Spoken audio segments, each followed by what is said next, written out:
Hey guys, Ivan here, and in today's video we got a couple of really interesting bodybuilding updates. Before we start, I just want to let you guys know about the Blackstone Labs Whey Isolate.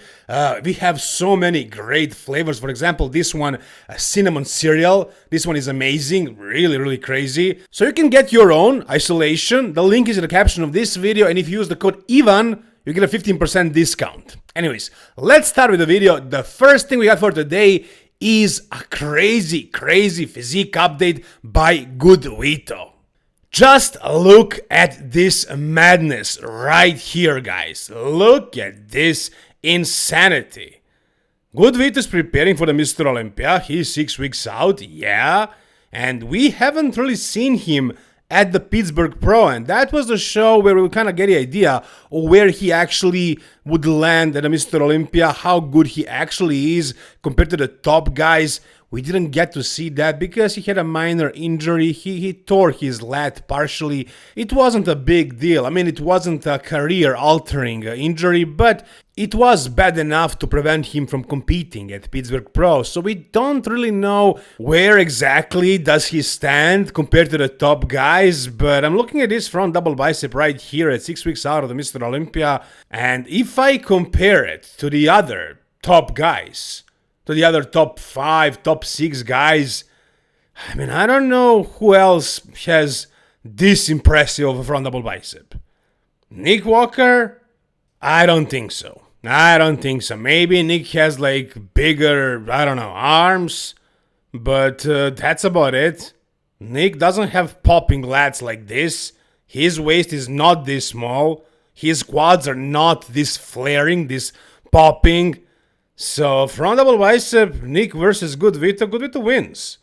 Compare this front double to Harry Chopin's, to Derek Lunsford's, to Samson Daura's front double bicep. I think he can beat basically all the top guys in this particular pose, but that does not mean he can actually like beat them, and place higher than them on the Mr. Olympia stage. I'm just talking about the front double bicep. But he has a couple of other really impressive poses, like his abs and thighs is pretty good, most muscular as well. His back double bicep can be a little bit better, and his side poses can improve, but overall, this guy is actually really good. He's actually super impressive, and I'm comparing him to the top 4. I'm not even talking about like can he crack the top 10. I'm talking about can he crack that top 4, top 5. Right? I mean, do you guys agree with me? Do you think he's that good? Or am I exaggerating things? Look, I mean, I'm not saying he can win the Mr. Olympia or place 3rd or 4th, but after the top 4, is it impossible for him to defeat Martin Fitzwater, Andrew Jack, Brandon Curry, William Bonac? I don't think that's impossible. Not at all. I can definitely see that happening. I'm not saying it's going to happen, but I think it's very possible. I think he is that guy. He is the bodybuilder that can surprise everybody at the Mr. Olympia. Now, I'm not sure if the judges will actually give him a proper look and actually place him super high at his first Mr. Olympia. That's definitely a question. But physique-wise, I think Good Vito has all the tools he needs to be one of the best guys in the world right now. He definitely was significantly improved at the Iron Classic Brazil earlier this year, but I'm feeling like he probably made some more progress in the meantime. Yeah, he prepped for the Pittsburgh, he didn't do it, but he came very close to being show ready, so he didn't have a lot of time, a good off season, but still, I think this guy is just progressing very fast at this point in his career. He's very young still, so I think he's going to be better than Mr. Olympia than he was at the Arnold Classic Brazil. How much better? That's the question. How much is his back improved? How much did he improve his side poses? We'll see. But yeah. As far as like the new guys, he is definitely the one to look for. I think he can definitely crack the top 5. I can see him beating Martin and Andrew. That's not impossible. Would I bet on him instead of those 2 guys? Probably not. But he is the one, like as far as the new guys. He is the underdog that can surprise everybody. And honestly, guys, this front double bicep right here, man, just looks insane. Super crazy. You tell me down below, what do you think? Alright, the next physique update we got is from Krizo. No, not Michael Krizo. I know that's how you guys call him, you Americans, but actually his name is pronounced Michal Krizo.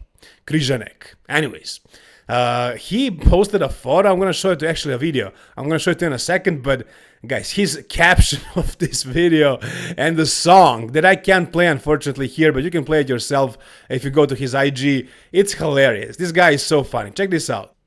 I mean, you guys know that the biggest criticism Krizo is receiving is about his glutes.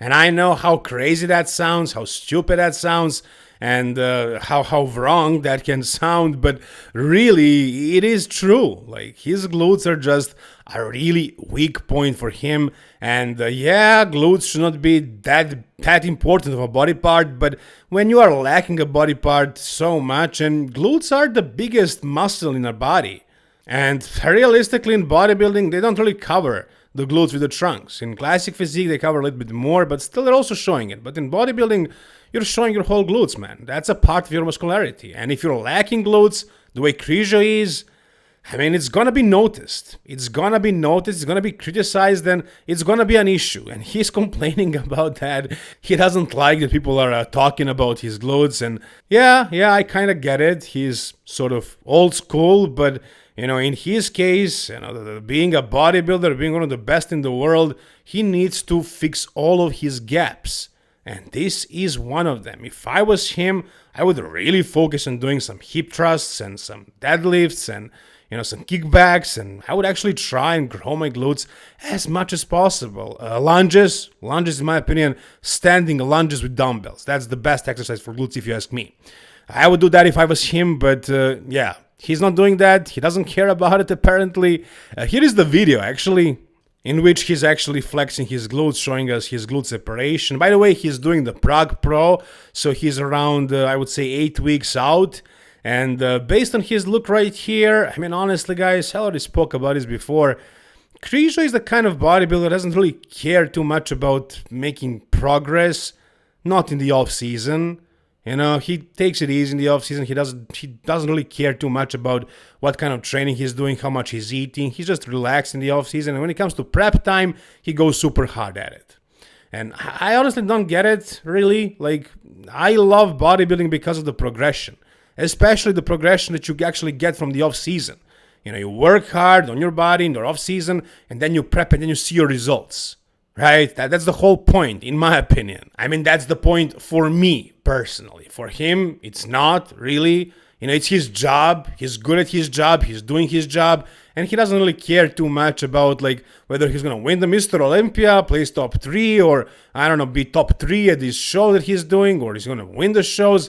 He's just doing the best that he can, and the best he can is just being super focused during his prep, and that's about it. But again, for me, it was a lot different, and it probably was for him also when he started the career. Like, an off-season was the best part, the most interesting part, because that's when you make progress, and then the prep is when you actually see the progress you made. But, you know, Krizo is doing his own thing, and if you guys need help with coaching, if you want to do a productive off-season, or you just want to get shredded for your wedding, for the summer, for a show, if you're prepping for a show, you can DM me on Instagram. We can talk about me coaching you. I'm very affordable, I'm not too expensive, and I'm also very, very available for you guys, so just DM me on Instagram. Anyways, as far as Krizo, once again, no, I don't see that he made any progress, really.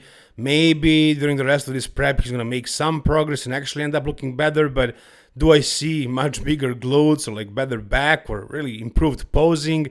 No, but he is big, he's in condition for 6 weeks out, and, you know, is he going to win the Prague Pro? Well, depends on who else shows up, and based on what I heard, some really good guys are doing that show, so it's going to be tough to win it, but we'll see. What do you guys think? Tell me down below. Alright, now the final thing I got for you guys is very, very interesting. It's about Mike Sommerfeld. First of all, we got a physique update from him. We're going to take a look at that, and it looks really freaking impressive. But even more interestingly, we actually have a statement from him.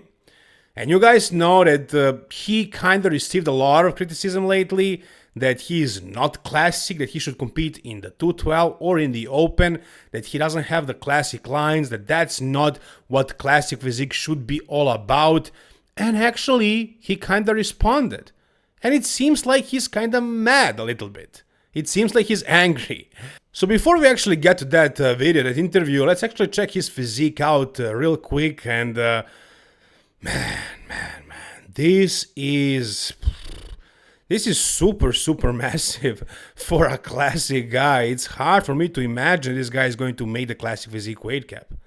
It looks impossible at this point. He looks like a freaking open bodybuilder. I don't think he looks much smaller than some of the smaller classic guys. Like, does he look much smaller than, for example, Regan Grimes? I wouldn't say so. No, I think they're about the same size. He has a lot of muscle, man. He definitely does. He can definitely go against Regan Grimes, and I don't know if he can beat him, but he can definitely stand next to him and actually look very competitive.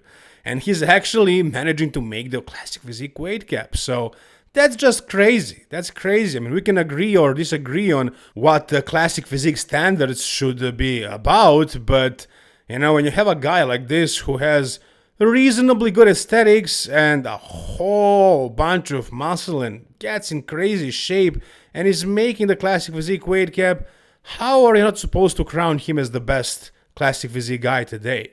I mean, I get the other argument. There are guys who are looking more aesthetic, more classic, but yeah, he still has way too many things going for him. Let's actually check out the video in which he's talking about this same issue. Yes, I have a dramatic V-taper. Yes, I have muscle. Yes, I have good condition. This is what classic is about. It has kind of like a golden era aesthetic touch. Yes, that's what I'm bringing. Could I be a good bodybuilder too? Yes, because I have muscle. Yes, because I can pose. Yes, my condition is on point. Could I be a good 212? Probably yes. Maybe I'm too tall, so it's not a smart idea to compete in 212. But the whole discussion about what is classic and what is bodybuilding is so absolutely stupid, because it's like they act like classic has nothing to do with bodybuilding and bodybuilding has nothing to do with classic. But it is the same sport. It's just a different division. I don't know about this. I don't know what to think, honestly. He says it is not that different. It's basically the same sport, just a different category. I mean, yeah, of course, on paper that makes sense, but should it be judged the same way? I'm not sure about that. Like, are they judging the man's physique the way they're judging open bodybuilding or freaking bikini or whatever? It's all part of the same sport, but the criteria is what makes it different. Now, I see that what Mike is saying is actually true. Like, classic physique and open bodybuilding are judged in a very similar way. Like, it is about who has the most size within the weight cap and who is really conditioned. And the classic lines are definitely a factor, but aesthetics are also a factor in open bodybuilding. If you have a big waist, for example, it doesn't matter how big your arms are. You're just not going to look very impressive. So aesthetics are also a criteria in open bodybuilding. And so is the size in classic physique. That's the way things are. You can disagree with that. You can disagree with me or with Mike or with the judges. But what he's saying basically is kind of true. You know, I don't know if I agree with that, but that's how things are. And you guys can tell me whatever you think about this and what do you think about what Mike said, also about Krizo's progress and also about where good Vito can place at the Mr. Olympia. Anyways, guys, if you enjoyed this video, give it a thumbs up, subscribe for more content like this. For coaching services, DM me on Instagram, buy Blackstone Lab supplements and use the code EVEN to get a 15% discount.